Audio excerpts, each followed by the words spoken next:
Sounds good. WNST, Tassel, Baltimore, and Baltimore Positive. We are really into quite a sports week here. Like you wake up on the day after Easter and you're thinking, all right, Masters, Yankees in town all weekend. Everybody blew the farts off on opening day. And then some of us went to Earth, Wind, and Fire or Bruce Springsteen or the Eagles. Some of us wound up on the big screen and had their phone blowing up all weekend. We are going to be doing it this week. We're making good on our Fadley's event for our Maryland Crab Cakes. We had such a good time there on Friday morning. I saw so many friends, old Budweiser friends and Denny Broderick. We took lots of pictures and people won money. I gave these instant lottery scratch off tickets away all morning at Fadley's. And dude's like, I won $40. I won $10. I paid for my crab cake. So we had a great time down at Fadley's. We're going to be doing that again very soon. Thursday, I'm at Pappas. I want to let everybody know we're coming to Bel-Air, as Coach Buzz would say. This is my first ever. Look at the shirt. It's brand new. I washed it, but it's brand new. World famous crab cakes. 4 locations now. We're going to be at the new one up in Bel-Air. It's all brought to you by our friends at Goodwill and the Maryland Lottery. That's on Thursday from 2 to 5. I got great guests coming up to Bel-Air as well. And I'm sure we'll be talking about the Ravens' latest edition. Luke Jones, let me tell you this. My kid has gotten flippant now at the tender age of 38 or whatever the hell he is at this point. He's older than you, which is crazy. No, you're older than him by a minute, but nonetheless, he texts me and says every time you send a WNST text, brought to you by, of course, Dennis and our friends at Coons Baltimore Ford, that he's waiting for Lamar dealt to the Colts, the Falcons, the Buccaneers, the Dogs, anything that doesn't even make sense. The Commanders. I don't know. I mean, you were at this macabre press conference, liars luncheon, where they really did do a lot of lying and intimidating a lot of things. We talked about that over the weekend. You're having Easter dinner with your niece and Easter bunny's over and you're eating the chocolate. I hope it's not the hollow kind or that awful milk chocolate. Get some good dark chocolate for Easter. And then, like, you're having, I don't know, man. Like you said, it's never closed. The Ravens fight. You never take a minute off, which is all the more reason you need a backup like me around in case you're, I don't know, halfway through a ham sandwich or something.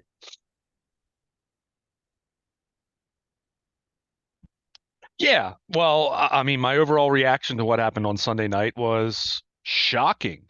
Let's face it, this is not the kind of move the Baltimore Ravens make. It just isn't. This is not Raven-like. And I don't say that to be negative about it. I think you look at this, certainly it's a major boomer bust kind of move when you're signing Odell Beckham Jr., who come September will have not played in an NFL game in 19 months. Certainly putting the idea of signing him aside, doing it for $15 million guaranteed, puts the Ravens at a price point with a veteran wide receiver that they haven't been with, they haven't been in this territory going back to acquiring Anquan Bolden in 2010, going back to signing Derek Mason in 2005, relative to what the cap was at that moment in time, and understanding that prices have gone up across the board. This just isn't the kind of move they make. And when you consider the injury risk, when you consider just where they are from a roster building standpoint, where they are with the quarterback, there's certainly risk. There's no question about it. But on the flip side, if Lamar Jackson is going to be your quarterback in 2023, and I'm more convinced now than ever that he is, because you do not make this move if you're trading your quarterback. You do not make this move if you're signing, if you're trading a quarterback and drafting one in the first round, even if Indianapolis would hypothetically come calling, because, well, you saw it. Odell Beckham on Instagram, the very first post he made announcing he was joining the Ravens, his little son's wearing a Lamar Jackson jersey.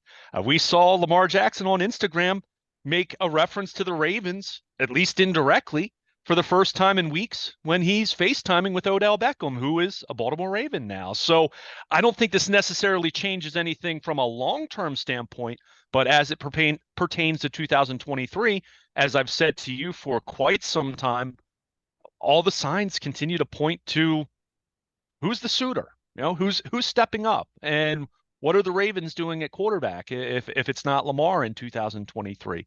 So I think this really comes back to the Ravens are taking a major swing here. There's no question that it's very un-Raven-like. And look, this deal could be great.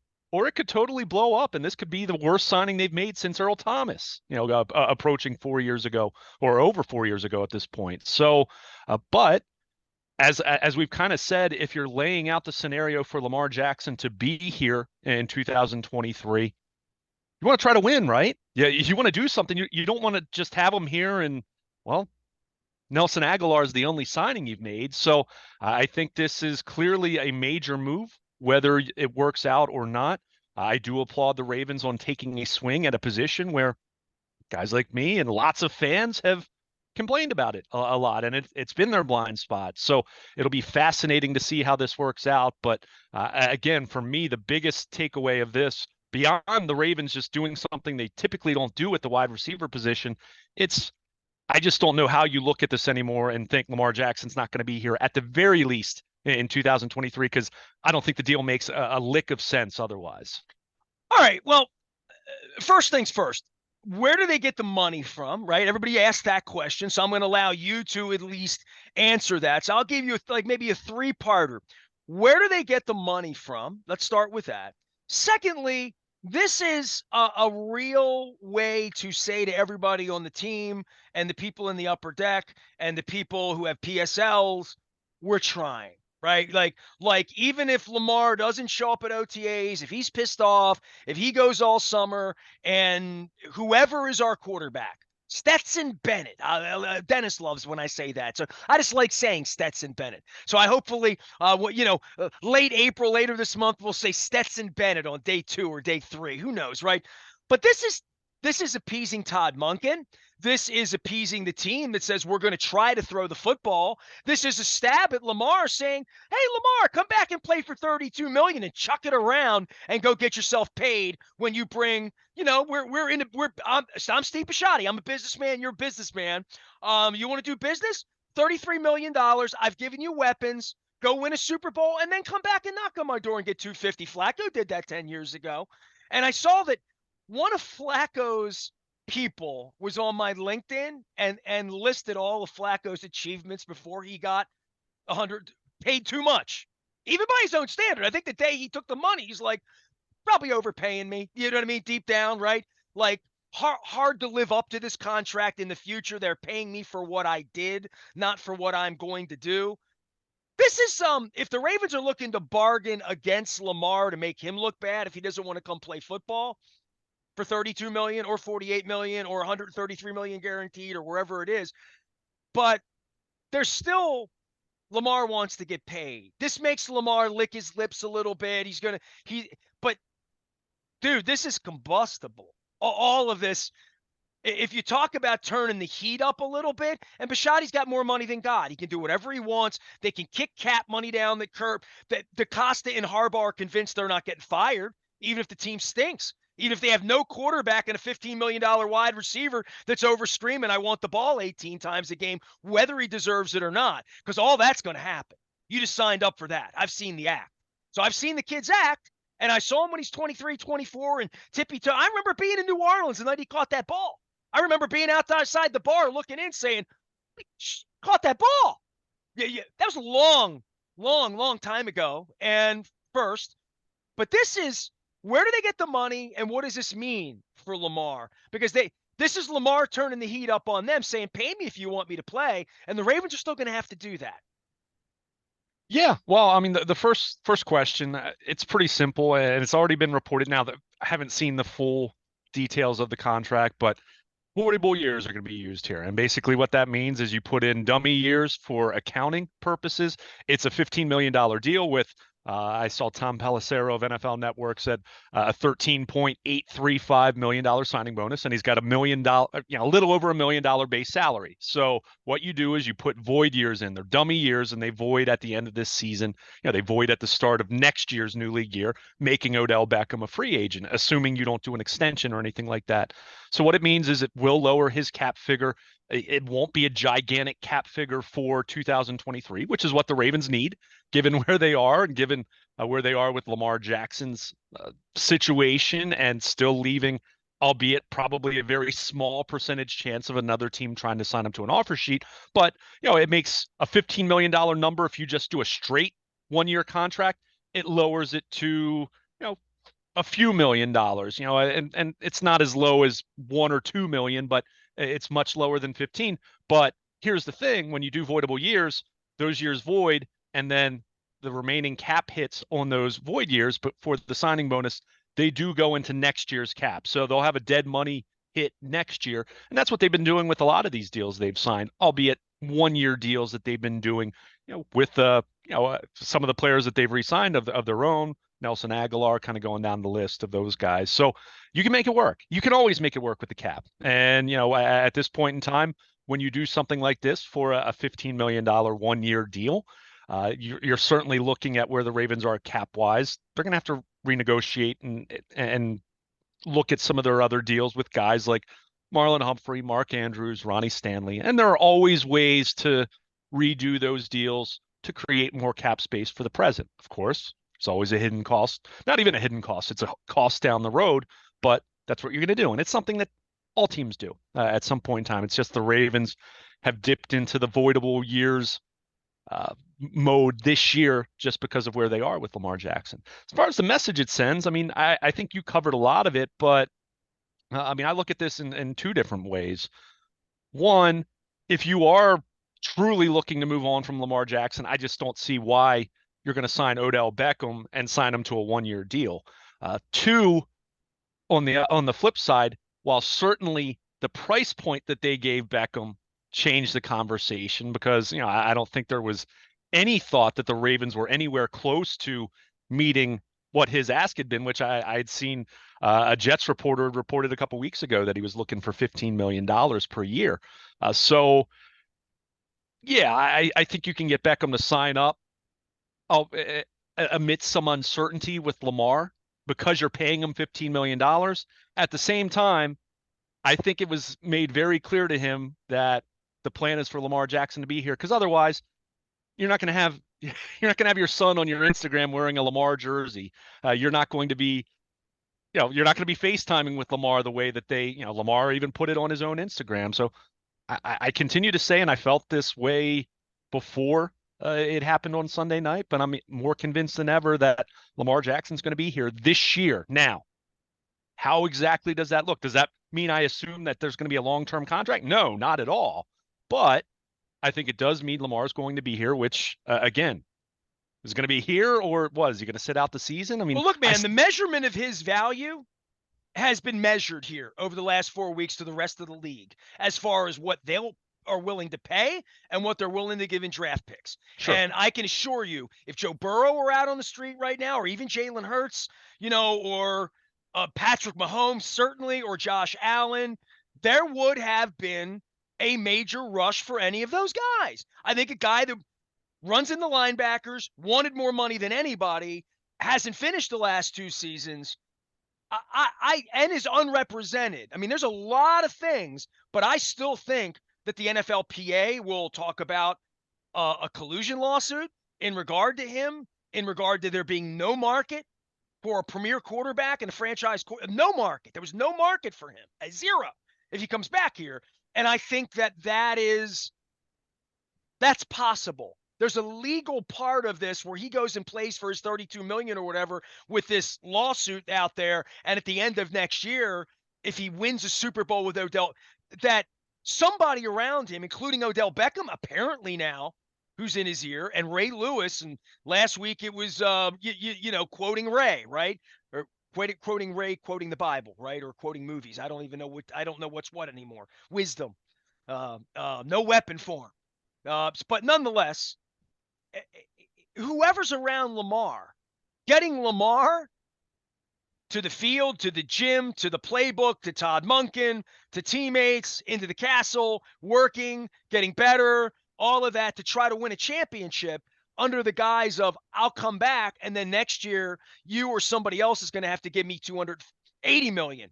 Yeah, whatever is in Lamar's mind about this contract thing, because I still think all of this, you always say eyewash, not quite eyewash, but they have the same problem they had at the press conference last week, right? I mean, they really do. And this Odell Beckham Jr. thing, like, I don't know how anybody buys in that he's just a cat that's going to catch 90 or 100 balls in this offense here with whatever the quarterback is, with whatever Monken draws up. I don't know what to make of that because the wide receiver to me, and I know you think it's the most valuable, this and that. I think it's sort of the last piece, though.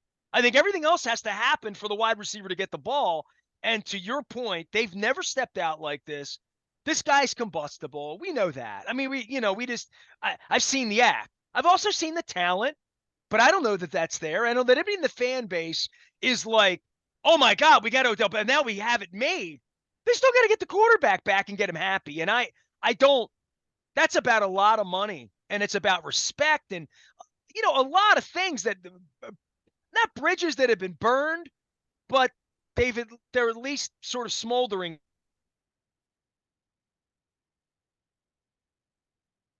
to some degree. And there's a lot to figure out here being a shiny toy for Todd Monken. Well, I mean, there's a lot of unknown, including you're still making assumptions about an offense that we haven't even seen yet. I mean, it's not Greg Roman's offense anymore. So that right off the bat. But a couple things. There's absolutely risk with Odell Beckham. There's no question. And for me, it's not nearly even as much about the personality because he acquitted himself well and acclimated himself well in Los Angeles and helped the Rams win a Super Bowl. I mean, he was very possibly on his way to be an MVP of that Super Bowl before he tears up his knee. Now, it's a big question. He's had 2 ACL surgeries over the last 3 years, so there's absolutely that. There's the question of, sure, whenever you're bringing in a wide receiver who wants the football, that's always going to be part of it. But Todd Monken was asked about it during his introductory press conference. Keep in mind, they worked together in Cleveland in 2019, and that didn't go well overall. But Todd Monken had nothing but positive things to say about Beckham at that point, and this was back in mid-February. So, it's not as though the Ravens had him under contract at that point. So, at the very least, I think we make a strong assumption here that Monken vouched for Odell Beckham and said, "Hey, we can absolutely make this work." So you have that, but yeah, the physical part of this, I think you look at Beckham, he's quite a long ways away from where he was at his best compared to where he is now. And again, the physical questions will be there. So, I mean, the fact that the Ravens gave him 15 million guaranteed with those question marks, again, very un-Raven like. So you have that part of it. I think again, I'll go back to saying I'm fully expecting Lamar Jackson to be their quarterback at this point. I was close to being there before, and now I'm, not 100% because nothing's 100%, but I just don't know how you look at this point and think that the Ravens are planning to move on in 2023. Now, the long-term questions that you presented are all still there. For one thing, Beckham's here 1 year, so it's not as though you signed Lamar a franchise quarterback or a franchise number one wide receiver that's going to be here for 5 years. So you have that, but I think he's going to be here because, to your point, there hasn't been a market. I know a lot of people have talked about the post-draft scenarios. I don't see that. I just don't. I think it's way more difficult to tear up your cap and your roster to be able to accommodate a contract like that after the draft. It's just not something you see very often. You see quarterbacks dealt, but not like top of market kind of guys. So, dude, everything you're saying smacks of some sort of desperation in some way, right? Usually we can fix that in the draft. We can pick up a free agent. We can do this. We're not into bright, shiny objects. We're not into injured players. We're not into 1 year big number, but there is no long term on this. I mean, as I'm thinking about it, Harbaugh and DeCosta have jobs for life. They're trying their best to get to 11 or 12 wins this year, even if the quarterback doesn't show up, right? So, or if the quarterback shows up and just quite frankly stinks, gets hurt, whatever. I mean, he could still get hurt. They know that going in. But Josina Anderson reporting that Steve Bisciotti got involved in this and that Bisciotti's on the phone with that's not very Raven-like either. I don't think Steve Bisciotti got in on Anquan Bolden or Steve Smith or in the recruitment of Los Hollywood football play. All of this is a little, I don't know, man. It was just Easter and the Yankees were playing and I was watching John Rahm and, dreaming about the Eagles and not the Philadelphia Eagles. This is really strange on a Monday morning. It really, really is. It's almost like an April Fool's thing. Yeah, I mean, as I said, I'm shocked. But the one thing I will say, if there's one position I wouldn't really aspire to be Raven-like at, it's wide receiver. So look, it's a, it's the truth. I mean, you laugh, but it's the truth. It's the one position where you'd say, yeah, not so good, not a good track record. Now, as I already said, this is a boomer bust signing. I'm not going to sit here and say that it's absolutely going to work. If it doesn't work, it could be a disaster. But what's the alternative here? I mean, are you just going to try to draft a receiver again? And let's be clear, I don't think signing Odell Beckham to me doesn't change anything about the draft other than okay, you can say it's not as dire on paper at wide receiver specifically, but if I'm in the first round where all things being equal, yeah, I'm probably looking for a starting cornerback at this point in time, but I'm still not shying away from the fact that if there's a wide receiver there at 22, or if I trade back a few spots and there's still a wide receiver there wherever I'm picking, and I love the guy and I'm over the moon, I still wouldn't hesitate to draft him because Beckham's a one year deal and you have no idea what he's going to look like. You clearly feel good about it. You clearly have seen him work out and feel some level of confidence because you wouldn't just otherwise give him $15 million, without having some conviction about how he's going to perform. But what you mentioned about Steve Bisciotti, it is fascinating. Again, it's very unRaven like, and I think it does speak to how unusual, how uncharted these waters truly are, where the Ravens are with their quarterback and where they are as an organization right now as a result.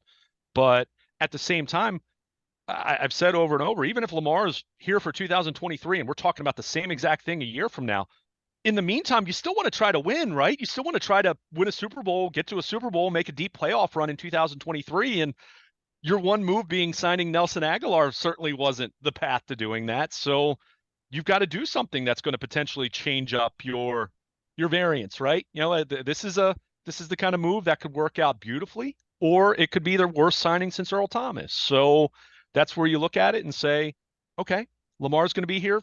I think for me, as I thought about this more on Sunday night, it kind of feels what they should have done a year ago. New offensive coordinator. You find out more about what this offense looks like with a more, not that you become pass happy, but more balance, more of an emphasis on the passing game that just was not Greg Roman's wheelhouse. So you have that element now with Todd Monken as your offensive coordinator.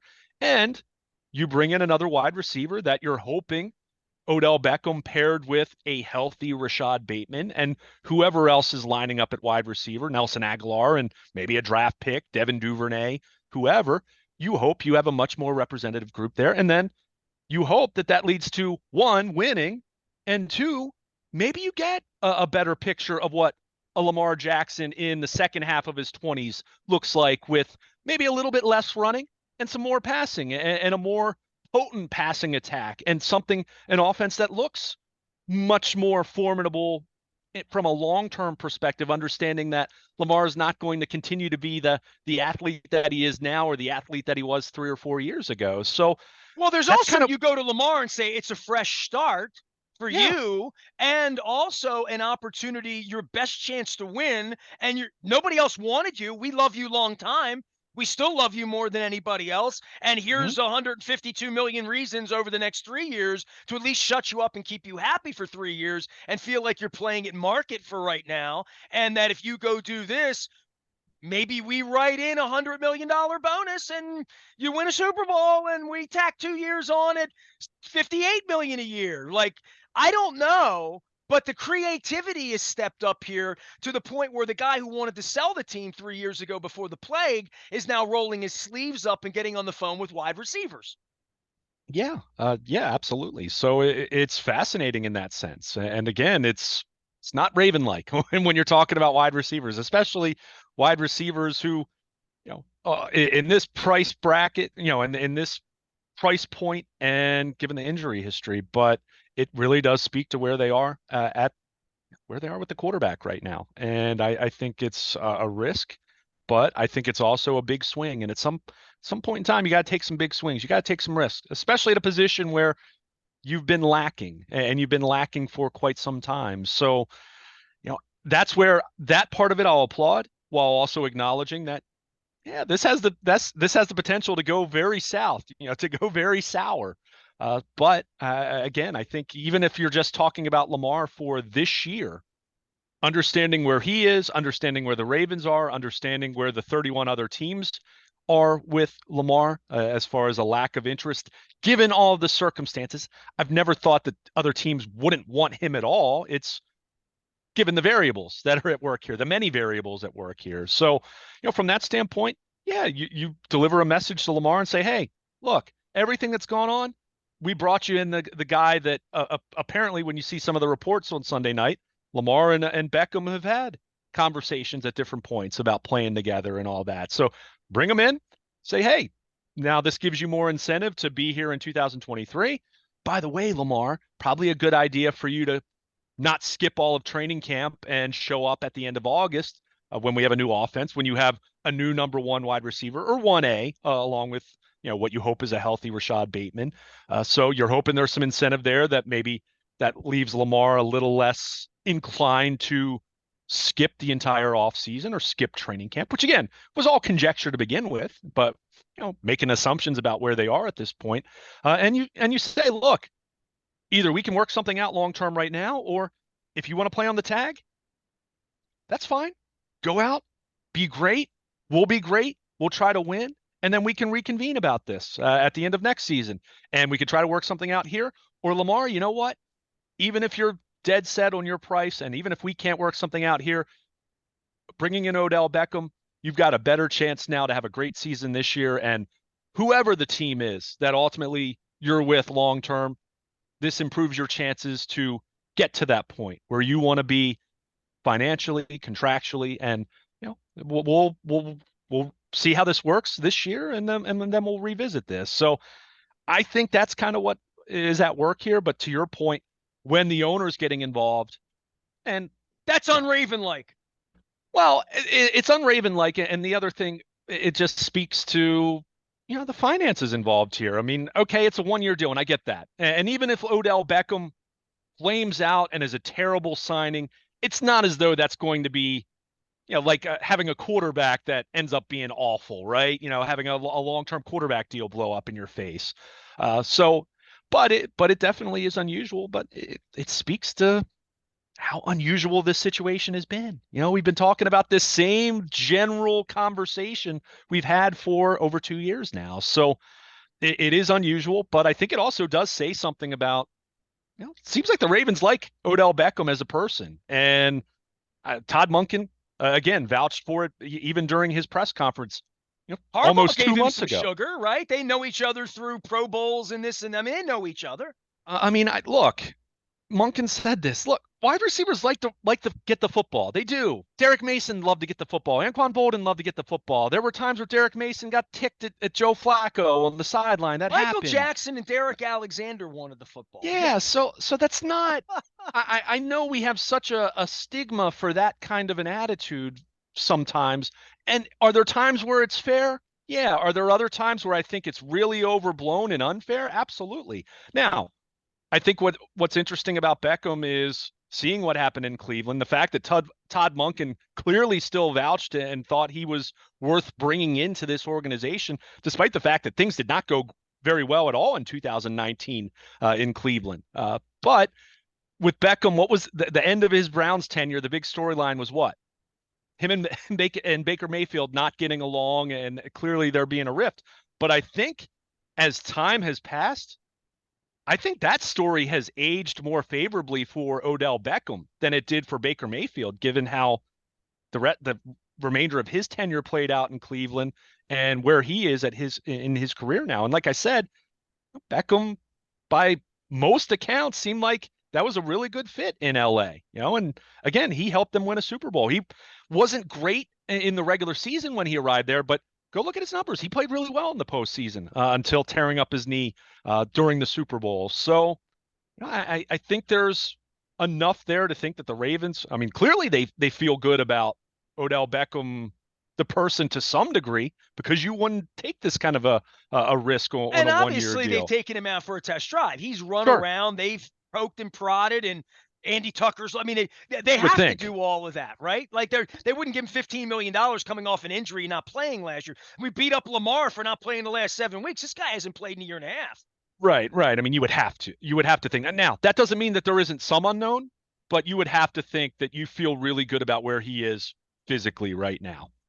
And that's where you look at this thing and say, okay, the fact that he sat out the 2022 season after tearing his knee up in the Super Bowl the previous year, from a long-term perspective, that might be a good, very well could be a good thing for Beckham that he really had a chance and he's now going to be well over a year, to your point, a year and a half removed from that ACL surgery. So we're going to have to see. I mean, again, this is not, I'm not going to sit here and say that this is a rock solid lock to be a great deal. And on the flip side, I'm not going to sit here and say that the very substantial risk that's being taken here financially on a 1 year deal. And again, some people will tell you there's no such thing as a bad 1 year deal. It is 15 million guaranteed though. I mean, this isn't a 1 year, 4 million kind of deal.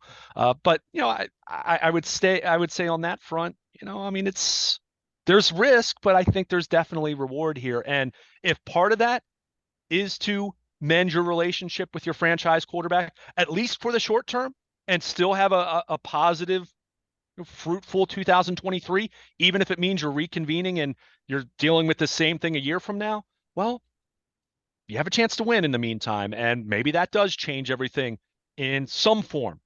It could be that this doesn't work out and maybe the Ravens become more convinced that, okay, maybe it is time to move on and start fresh, or Lamar Jackson goes out and plays more like the guy he was a few years back and stays healthy, and Odell Beckham works out. Rashad Bateman stays healthy. Maybe they draft a wide receiver. They fill in some other roster holes that they have in the draft, and you go out and you make a run to the AFC Championship or the Super Bowl. And I think if that happens, we're having a much different tone, a much different conversation about Lamar Jackson and his future with the Baltimore Ravens than we are right now. But everything I just said, those are hypotheticals. We don't really know. So this is absolutely, as I wrote at BaltimorePositive.com, I mean, this is kind of the definition of a boom or bust kind of move. I mean, it really is. I mean, yeah, there are scenarios in the middle there, but if Beckham's healthy and looks like the guy he was a few years ago, then great. The Ravens have at least a 1A kind of wide receiver that you've paired with Rashad Bateman. If not, maybe things are worse then with Lamar as a result, or Beckham's gone and maybe you're, I don't know, at this point next year you could be even talking about starting over, so to speak. So there are quite a few outcomes at work here, but I'll continue to come back to, for me, and I was trending in this direction anyway, and you and I've sparred about this, we've debated about this, but I just look at this and to me it's more apparent than ever that Lamar is going to be here at least for this season. After that, who Okay, knows? he's stuck here, but what does that mean about getting him on the field? I mean, that's really the issue now, is a whole new coaching staff, terminology, system, all of that. What are they going to do between now and draft day, or whenever that day is where you send the WNST text that says they've agreed on a 3-year deal for an inordinate amount of money. They're going to I'm give not him saying that's 10 going to happen. I never said that's. I'm saying for this year. That's all I'm saying. Sorry, go How do ahead. you get him to work? When does he come to work? What does that timeline look like over the next 5 months? Well, he, I think he has plenty of motivation to have a great season, right? Unless he's just planning to step away and not play football again. So, look, do I think he's going to be there for OTAs? I don't think for one thing, I don't know if Odell Beckham will be there for OTAs. I mean, he might, but it's OTAs. In the big picture, relative to the big problem at work here that you're trying to solve in some shape or form, I'm not as concerned about that. I will say this: you want them there for the start of training camp at the very least, and I think that should be a realistic goal. And you're hoping, because Beckham is here, because they FaceTimed on Sunday night, because Beckham is clearly interested in playing Lamar when he posts a picture of his son wearing a Lamar Jackson jersey. And I don't think the Ravens sign him and say, well, Odell, we're not really sure Lamar's going to be here, and that's the picture he's going to post. So I think you're hoping that that's some added incentive for Lamar to be here beyond him wanting to have a great season, because if he has a great season, that increases his chances of getting what he wants, whether it's from the Ravens or from another team. So, I mean, I hear what you're saying. And look, I'm not saying this makes everything smooth, but I just look at this and say, unless Lamar's just planning to hold out, and to me, he would not have reacted to the Odell Beckham signing the way he did on social media if he truly was done with the Ravens and had no interest in being here anymore. Well, So last we heard from him, he asked for a trade. he did. So the fact that he's posting about this tells me once again that was much more negotiating tactic than I'm done with Baltimore. The Ravens are dead to me. Trade me. And the difference between asking for a trade and demanding a trade, right? We've seen plenty of players ask for trade. Ray Lewis asked for a I trade love how you've 17 couched years this ago. a week into this. Asking Not couch it. versus demanding. That's It, good. it's You're, it, you're, you're right, though. You're right. that's what I'm saying. I mean, it's the truth. I mean, it's either we've seen guys I mean, Deebo Samuel last offseason in San Francisco asked for a trade from the 49ers. Who does Deebo Samuel play for now? Well, Chuck Clark came back and played happily. And, Well, Chuck Clark was right, but I mean, that's a different story. I mean, the Ravens drafted two safeties and, they were going to move on from him anyway. I mean, but the point is, again, someone asked for a trade. There is a distinct difference of asking for it and understanding that that's part of what you're trying to do to make money and get a deal and improve your financial situation compared to demanding a trade and saying you're dead to me, I will not play for you again, which we see that sometimes, and I'm being a little dramatic in how I describe that, but there's a very distinct difference there. And the fact that Lamar spoke out on social media and posted a picture of him FaceTiming with Odell Beckham, a guy who is a Baltimore Raven now, not a free agent, but a Baltimore Raven agreed to in principle, that would lead you to believe that Lamar Lamar news is coming soon. that would lead you to believe Lamar Jackson is certainly still open to playing for the Ravens in 2023. Again, I am not at all suggesting that this move means Lamar is signing a long-term deal, but I think it does very much change the outlook for 2023 because if the Ravens were going into the training camp with Rashad Bateman, Nelson Aguilar, and unnamed draft pick at wide receiver, then I am asking more so about, okay, when's Lamar showing up? Is he going to play? What's this going to look like? I think you bring in someone like Beckham, who, again, based on some of the reports out there, they had some dialogue about wanting to play together. I think probably changes Lamar's mind a little bit in terms of some extra incentive, some extra motivation to not just play this year and play for the Ravens, because, again, who's the other team at this point in time? But it also, I think, puts him in a better state of mind to be here for all of training camp and put in the work to build that rapport and get ready for the season, and we'll see how it works beyond that. But again, I'll continue to come back to for anyone out there who's doubting if Lamar is going to be here in 2023. I think you got your answer on Sunday night. I'd be very, very surprised if he's not a Baltimore Raven this coming season. After that, who knows? All right, Luke is here. I thought we were just going to talk baseball and talk about golf and the Eagles concert and give a little concert review and share some pictures and videos. We're going to be at Pappas on Thursday in the afternoon up in Bel Air. Looking forward to that. I'm wearing my Pappas shirt. We'll be up having some Hartford County fun. It's all brought to you by the Maryland Lottery in conjunction with our friends at Window Nation. We'll be giving away some scratch-offs on Thursday. Rescheduling Fade Lees. We're going to be at Captain Larry's on the 27th, a little later on in the month. Really looking forward to that as well. I am Nestor. We are WNST, AM 1570, Towson, Baltimore, and we never stop talking Baltimore positive.